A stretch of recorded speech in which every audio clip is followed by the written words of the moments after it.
चलिए set number 16 में आपका स्वागत है। रेलवे के एग्जाम के लिए साइंस के टॉप 25 क्वेश्चन का सेट है। सीरीज का नाम है दे दनादन ब्रह्मास्त्र। इसमें आपको 25 क्वेश्चन साइंस से कराए जाएंगे जो ग्रुप डी और एनटीपीसी एग्जाम के लिए मोस्ट इंपॉर्टेंट प्रश्न रहेंगे। चलिए एक नंबर प्रश्न की ओर चलते हैं। प्रश्न नंबर 1 है, कोशिका की आत्मघाती थैली किसे कहा जाता है? तो कोशिका की आत्मघाती थैली किसे कहा जाएगा? ऑप्शन ए है लाइसोसोम, ऑप्शन बी है राइबोसोम, ऑप्शन सी है ग्लाइकोजन, ऑप्शन डी है गोल्गी काय। तो ऑप्शन ए आपका करेक्ट हो जाएगा, लाइसोसोम। तो लाइसोसोम को क्या कहा जाता है? तो आत्मघाती थैली कहा जाता है, कोशिका की आत्मघाती थैली। अगर लाइसोसोम की बात करें तो हम कहेंगे लाइसोसोम में पाचन एंजाइम होता है।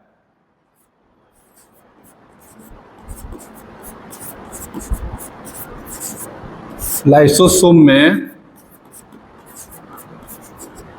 पाचन एंजाइम होता है।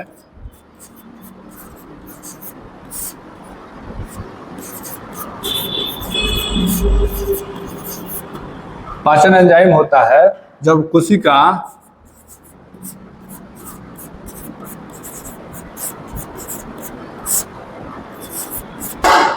नष्ट होता है तब यह एंजाइम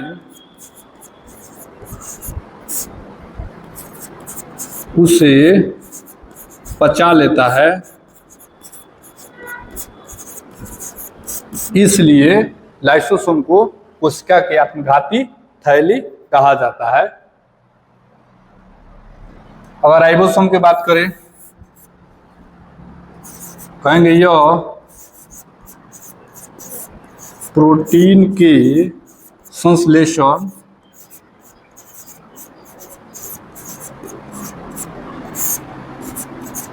के लिए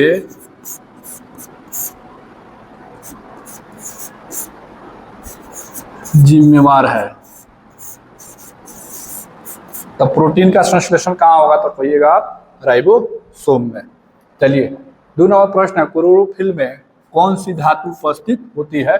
क्लोरोफिल में कौन सी धातु पाया जाएगा? ऑप्शन ए है लोहा, ऑप्शन बी है मैग्नीशियम, ऑप्शन सी है जस्ता और ऑप्शन डी है कोबाल्ट। तो ऑप्शन बी हो जाएगा मैग्नीशियम।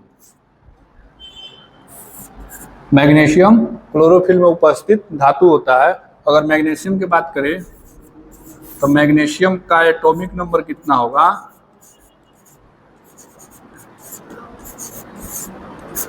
तो मैग्नीशियम का एटॉमिक नंबर कितना होता है? तो 12। एटॉमिक मास कितना होगा? एटॉमिक मास होता है 24। अगर आयरन की बात करें, आयरन का एटॉमिक नंबर, तो आयरन का एटॉमिक नंबर कितना होता है? तो कहेंगे आयरन का एटॉमिक नंबर होता है 26। जस्ता, तो जस्ता का एटॉमिक नंबर कितना होगा?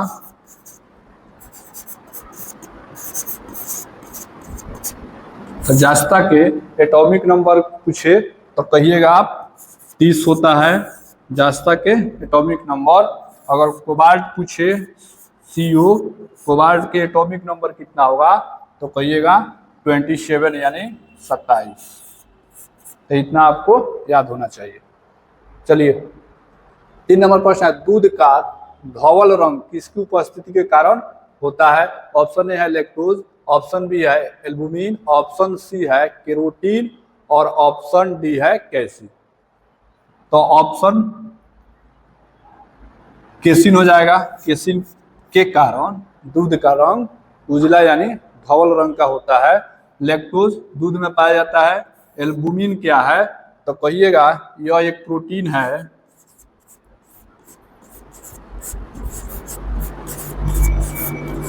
यह एक प्रोटीन है जो प्लाज्मा में उपस्थित होता है।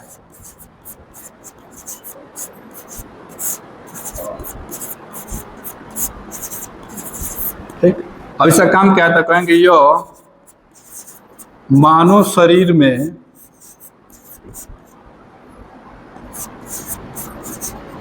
जल की संतुलन बनाए रखता है।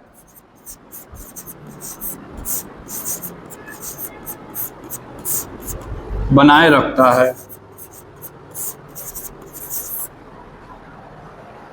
केराटिन की अगर बात करें, केराटिन क्या होता है?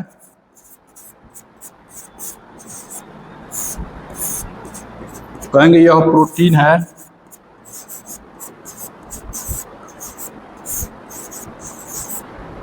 जो मुख्यतः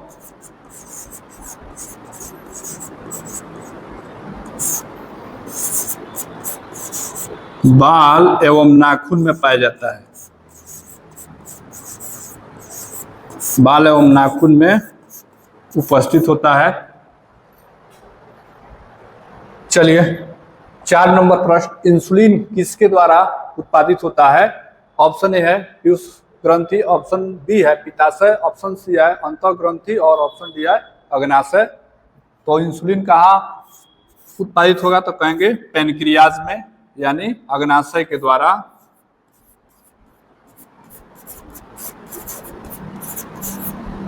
पैनक्रियाज में।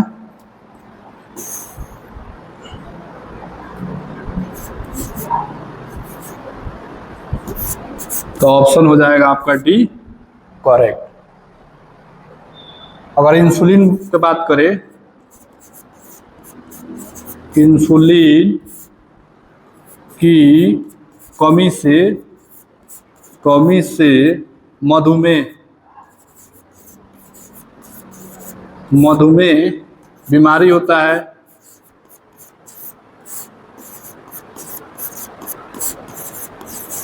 मधुमेह बीमारी होता है। मधुमेह बीमारी कब होगा? तो कहेंगे रक्त में शर्करा की मात्रा अधिक होने पर आपको मधुमेह होगा। रक्त में शर्करा की मात्रा अधिक कब होगा? जब इंसुलिन काम करना बंद कर देगा। चलिए, कौन सा रोग विटामिन ए की कमी के कारण होता है? तो कौन सा रोग आपको विटामिन ए की कमी से होगा?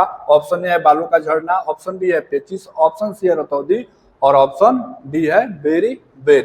तो ऑप्शन ए हो जाएगा, विटामिन ए की कमी से कौन सा रोग होगा? तो आपको रतौंधी होगा। अगर बालों का झड़ने की बात करें तो किस विटामिन की कमी से बाल झड़ने लगते हैं? तो कहिएगा विटामिन, कौन कौन विटामिन हो सकता है? तो कहिएगा vitamin B7, vitamin C, vitamin E और विटामिन ए। इस विटामिन के कमी के कारण आपका बाल झड़ने लगेगा। पेचिश की बात करें, पेचिश क्या है? पेचिश क्या होता है? पेचिश, तब पेचिश कहिएगा, पेचिश को डायसेंट्री भी कहा जाता है। इसे डायसेंट्री भी कहा जाता है।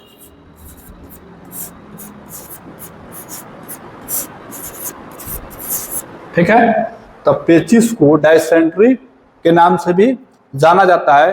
कि किसके कारण होता है पेचिश? तो कहिएगा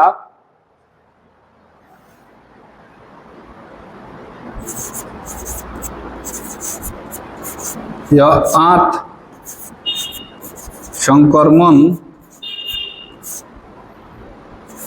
के कारण होगा, यानी आंत में आपका इन्फेक्शन होगा तो आपको पेचिश हो सकता है। क्यों होगा? तो कहेंगे जीवाणु या वायरस या परजीवी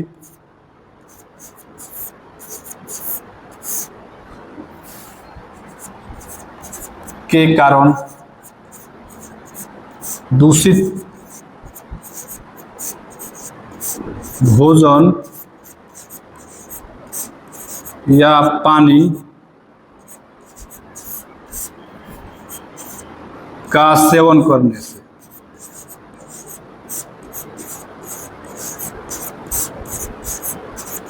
ठीक। अगर बेरी बेरी की बात करें तो कहेंगे विटामिन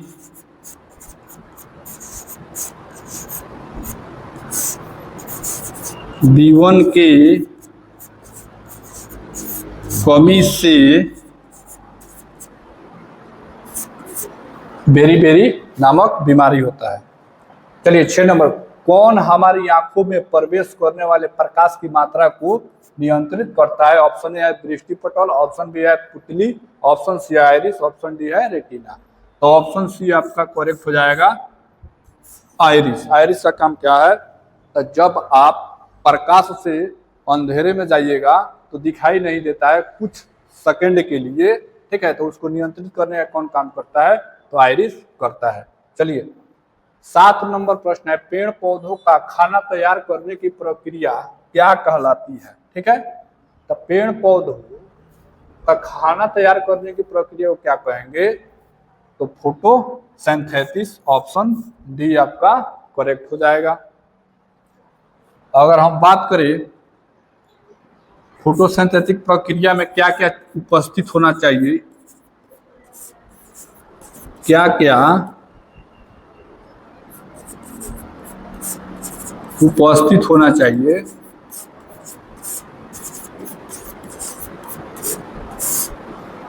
तो कहेंगे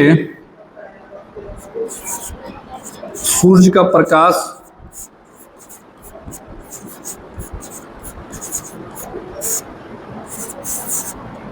पानी और उसके बाद कार्बन डाइऑक्साइड।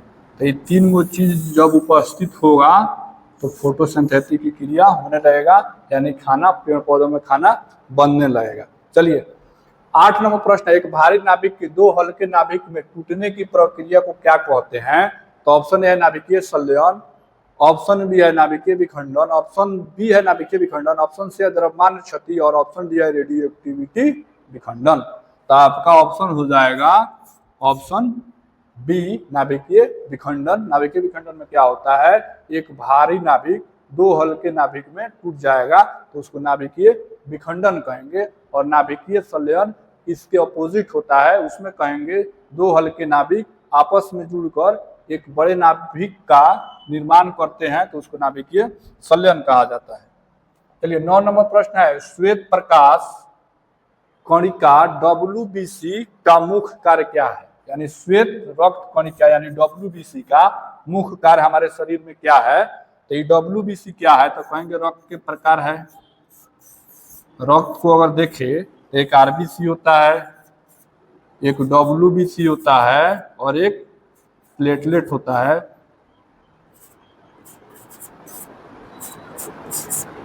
एक प्लेटलेट होता है। तो इसका काम क्या है? तो कहेंगे यह हमारे शरीर में रोग प्रतिरोधक क्षमता यानी इम्यूनिटी पावर को मजबूत करता है। तो ऑप्शन बी करेक्ट हो जाएगा।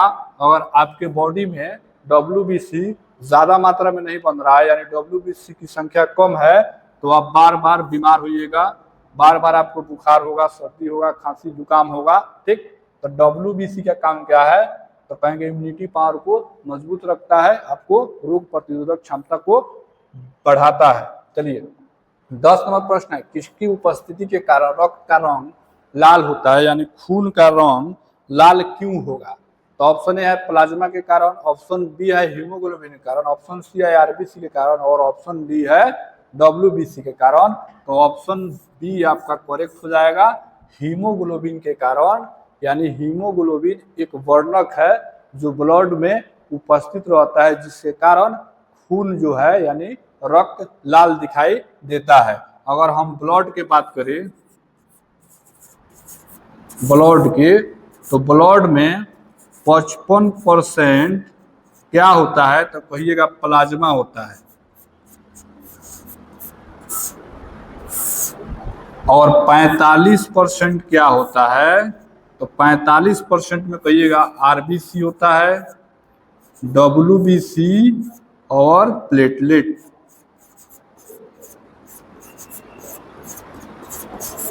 प्लेटलेट्स ये आपको 45% में तीनों रहेगा, 55% प्लाज्मा रहता है। इस 55% का 90% पानी होता है, पानी, और 10% में क्या होता है तो कहेंगे अन्य तत्व होता है, अन्य तत्व पाया जाता है।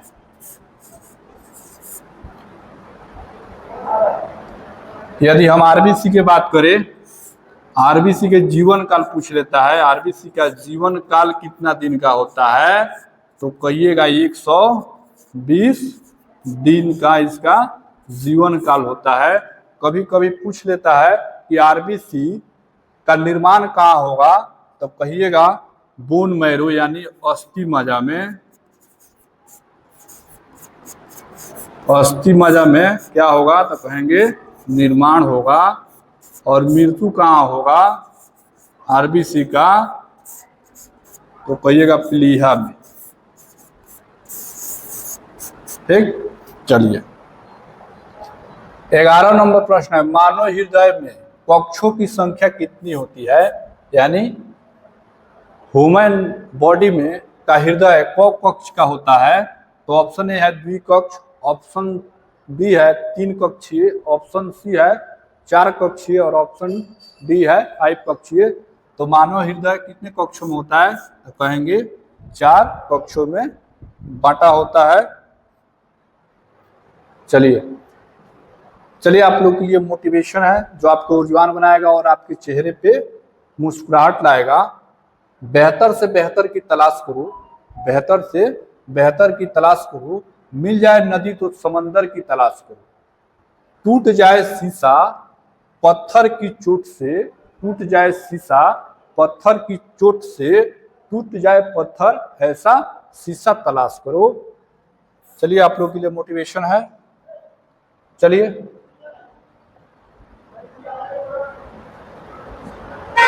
12 नंबर प्रश्न है, निम्नलिखित में से कौन सा रोग वायु द्वारा फैलता है, तो वायु के द्वारा कौन सा रोग फैलेगा। ऑप्शन ए है प्लेग, ऑप्शन बी है हैजा, ऑप्शन सी है टाइफाइड और ऑप्शन डी है एड्स। ठीक, तो ऑप्शन आपका करेक्ट हो जाएगा ये प्लेग। प्लेग जो रोग है ये वायु के द्वारा फैलता है। अगर हम हैजा की बात करें, हैजा तो कहिएगा हैजा जो है विब्रियो कोरेला जीवाणु के कारण होता है हैजा। ठीक है, कहेंगे जीवाणु से होने वाला रोग है।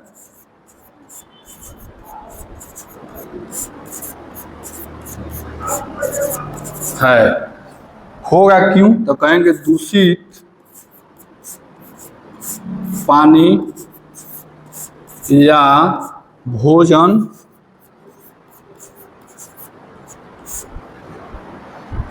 की सेवन से, दूषित पानी या भोजन की सेवन से क्या होगा तो कहिएगा हैजा होगा। किस बैक्टीरिया के कारण होगा तो उस बैक्टीरिया का नाम क्या है तो विब्रियो कोलेरा, विब्रियो कोलेरा ये क्या है तो कहिएगा उस जीवाणु का नाम है जिस जीवाणु के कारण आपको हैजा होगा। ठीक, पूछ लेता है टाइफाइड की बात करें तो टाइफाइड किस जीवाणु के कारण होगा, टाइफाइड किस जीवाणु के कारण होगा तो कहिएगा साल्मोनेला,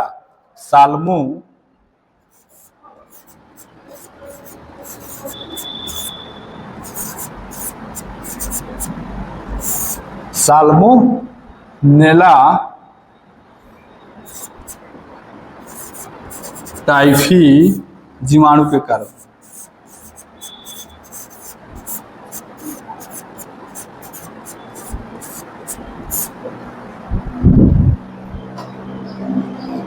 ठीक, अगर एड्स की बात करें हम तो एड्स तो कहिएगा HIV वायरस के कारण।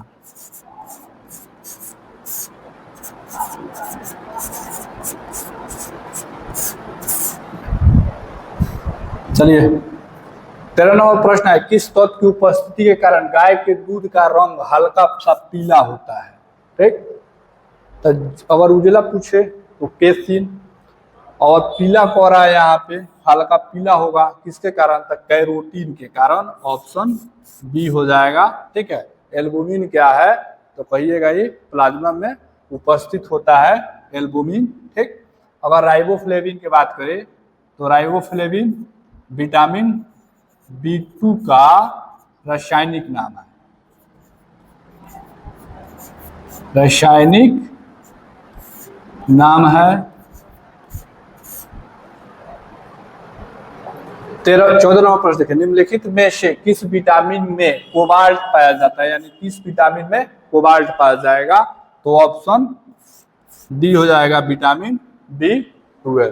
तब विटामिन B12 का रासायनिक नाम पूछ ले आपको,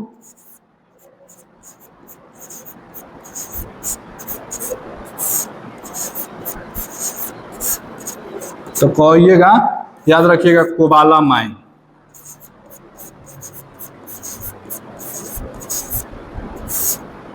कोबालामाइन याद रखिएगा, कोबालामीन, कोबालामीन। अगर विटामिन B1 के रासायनिक नाम पूछ ले तो कहिएगा थायमीन।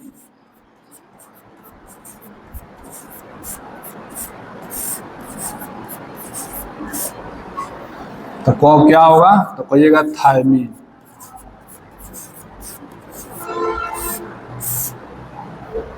अगर B2 के रासायनिक नाम पूछे, B2 का, तो B2 का रासायनिक नाम क्या होगा, तो कहिएगा राइबोफ्लेविन।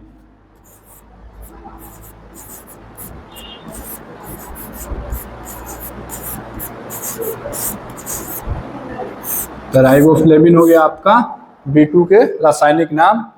अगर B7 के रासायनिक नाम पूछे तो इसका रासायनिक नाम होता है बायोटीन।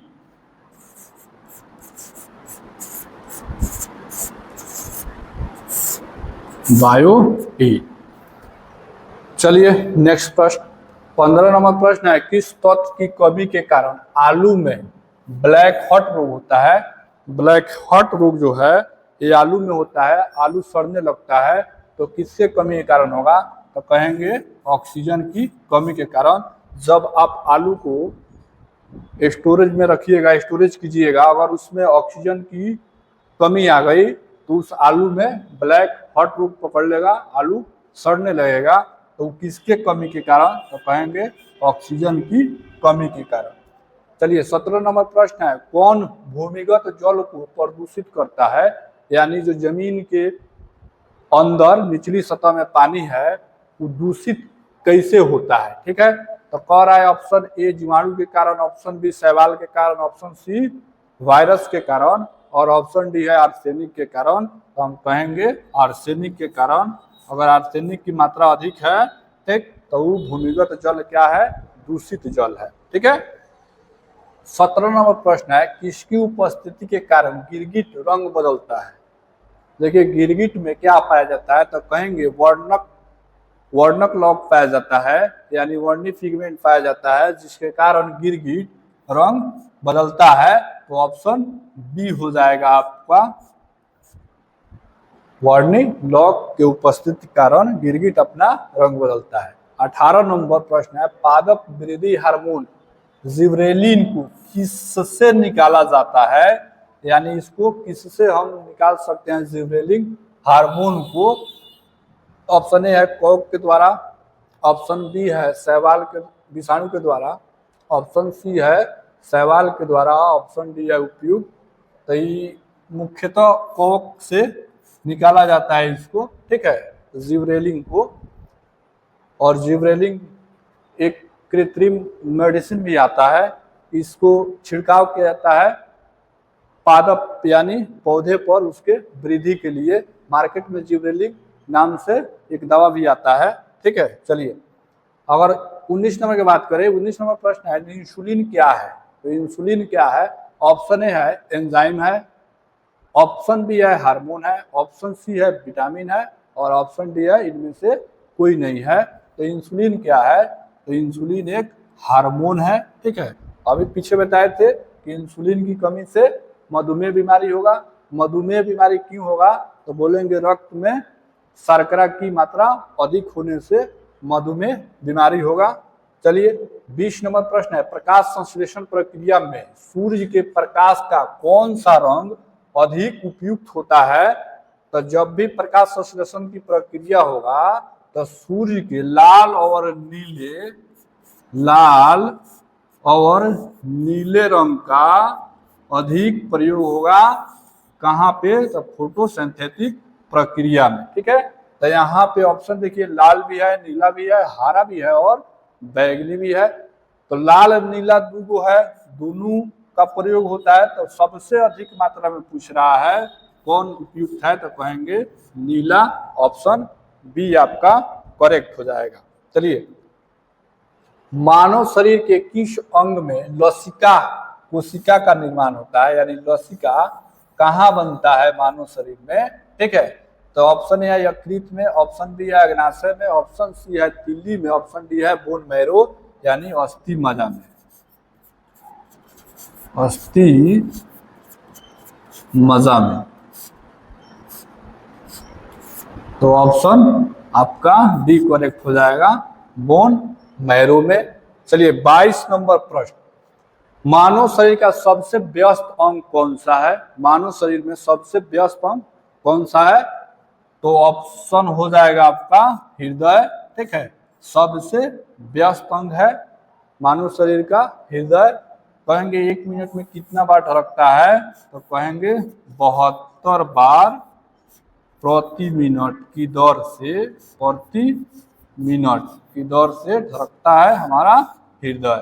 ठीक, चलिए 23 नंबर प्रश्न है, निम्नलिखित में से किसमें प्रचुर मात्रा में प्रोटीन पाया जाता है? प्रचुर मात्रा में प्रोटीन किसमें पाया जाएगा? ऑप्शन ए है मांस और अंडा, इसमें भी प्रोटीन पाया जाता है, मांस में भी पाया जाता है, अंडा में भी पाया जाता है।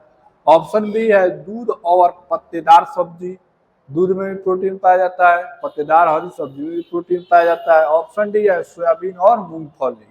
तो सबसे प्रचुर मात्रा में पूछ रहा है तो ऑप्शन सी पर मारेंगे, सोयाबीन और मूंगफली।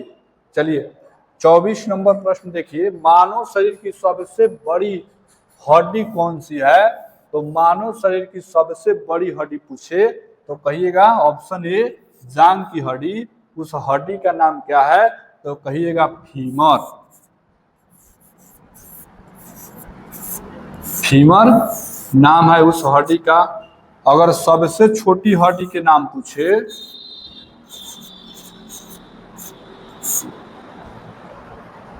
यदि आपसे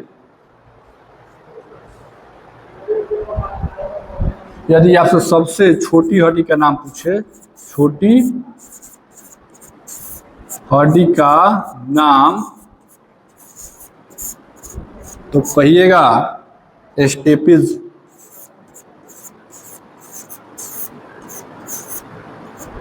स्टेपिज कहाँ की हड्डी है? तो कहेंगे मध्य कान की हड्डी है, मध्य कान की हड्डी है। चलिए 24 क्वेश्चन का सीरीज था, 24 के 24 क्वेश्चन इंपॉर्टेंट है, एक बार ध्यान से पढ़ लीजिएगा। आपके एनटीपीसी और ग्रुप डी एग्जाम के लिए मोस्ट इंपॉर्टेंट प्रश्न है।